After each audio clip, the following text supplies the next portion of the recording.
আজকে আমরা যে প্রশ্নটির উত্তর দেখব সেটি হচ্ছে পাইরোলের ইলেকট্রোফিলিক প্রতিস্থাপন দুই অবস্থানে ঘটে কেন।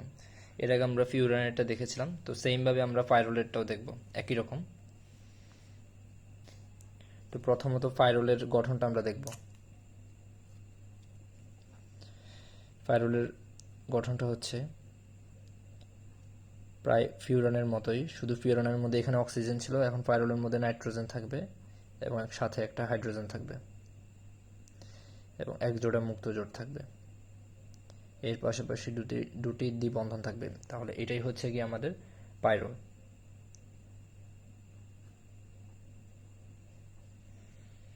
এই পাইরোলের মধ্যে আমরা নাইট্রোজেন যে জায়গায় আছে ওইটাকে আমরা 1 ধরব। তাহলে এখানে যদি আমরা কাউন্ট করি 1 2 3 4 5 এভাবে করে, অথবা আমরা বলতে পারি আলফা বিটা, এবং এই বরাবর যেটা আছে এটাও আলফা প্রাইম আর এটা হচ্ছে বিটা প্রাইম। এভাবে করে আমরা নামকরণ করতে পারি। তো এখন আমরা দেখব 2 নম্বর অবস্থানে যদি আক্রমণ করে কি ধরনের ঘটনা ঘটবে ইলেকট্রোফাইল, এবং অথবা 3 নম্বর অবস্থানে যদি আক্রমণ করে, মানে আলফা অবস্থান এবং বিটা অবস্থান দুই অবস্থানে আমরা দেখব কি ধরনের ঘটনা ঘটে ইলেকট্রোফাইল যদি আক্রমণ করে।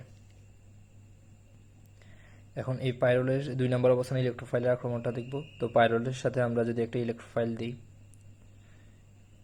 যারা হচ্ছে ইলেকট্রন আকর্ষী বিকারক, তো এইখানে আমাদের 2 নম্বর অবস্থানের মধ্যে যদি যে বন্ধনটা আছে দ্বিবন্ধন ওইটা ভেঙে যাবে এবং ওখান থেকে যে ইলেকট্রনগুলো আছে ওগুলো ইলেকট্রোফাইলের সাথে যুক্ত হবে।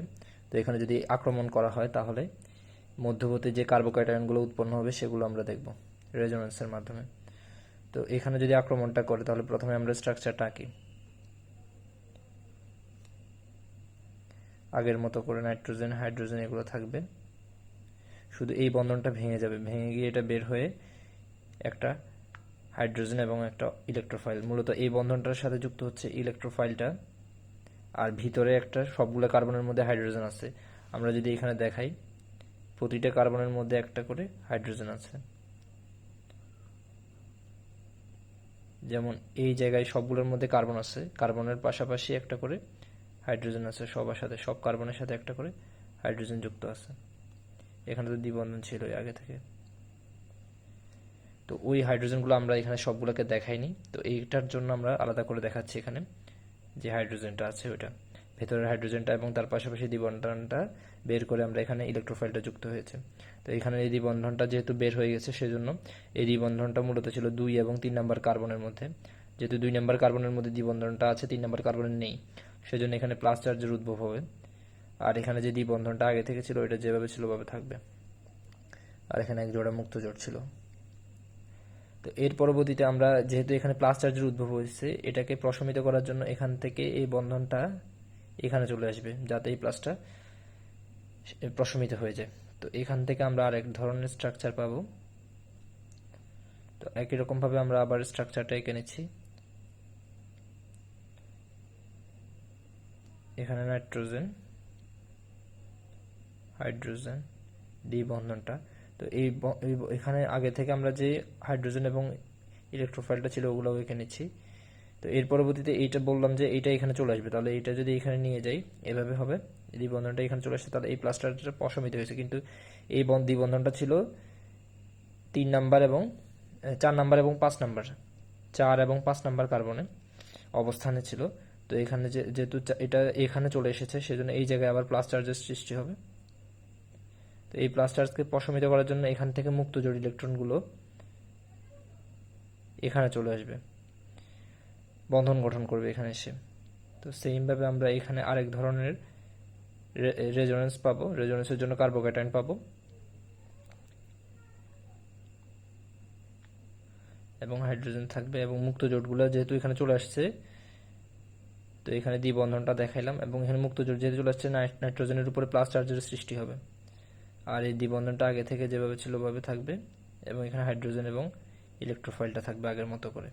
তাহলে এই 3 ধরনের রেজোনেন্স সম্ভব, এর পরবর্তীতে আর কোনো স্ট্রাকচার গঠিত হবে না। তাহলে আমরা 2 নম্বর অবস্থানে যদি ইলেকট্রোফাইলটা আক্রমণ করে 3 ধরনের কার্বোক্যাটায়ন পাবো।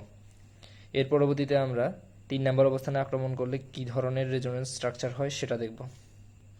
তো একই রকমভাবে আমরা 3 অবস্থানে ইলেকট্রোফাইলের আক্রমণটা দেখব। তাহলে এখানে ইলেকট্রোফাইলটা দিলাম